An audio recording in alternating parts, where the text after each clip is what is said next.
এই যে মাছের জন্য মশলা নিয়েছি, জিরে, গোলমরিচ আর এই যে কাঁচা লঙ্কা। এটা একটু শিলে বেটে নেব, শিলে বেটে রান্না একটু আলাদা টেস্টি হয়। এই কড়াইতে তেল দেওয়া হলো, এবার মাছগুলোকে একটু লবণ হলুদ ভালোভাবে মাখিয়ে নিয়ে রাখা হয়েছে। কড়াইতে একে একে মাছগুলো ভেজে নেব।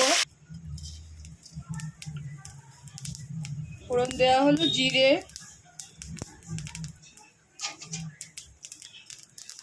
তেল, এবার একটু জল দিয়ে দেওয়া হলো।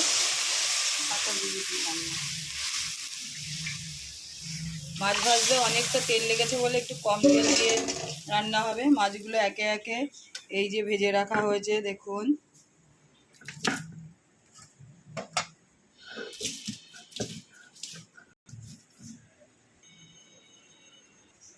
শিলে বেটে রাখা মশলাটা এবার দিয়ে দেওয়া হলো।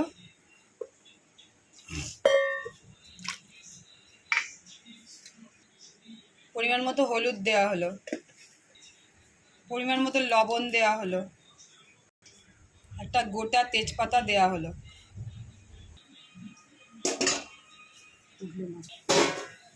ঝোলটা ফুটে এসছে, দেখুন টকবক করে ফুটছে। এবারই মাছটা ছেড়ে দেব।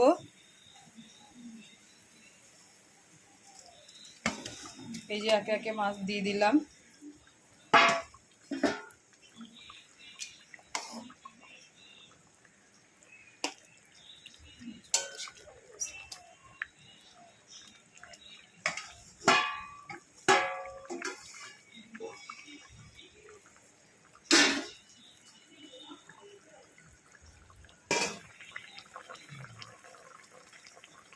খুব ভালোভাবে টকবক করে ফুটছে।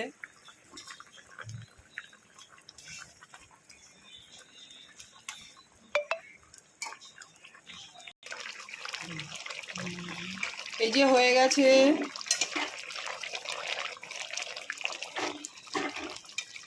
খুব সুন্দর গন্ধ বেরিয়েছে। এবার নামিয়ে দেব।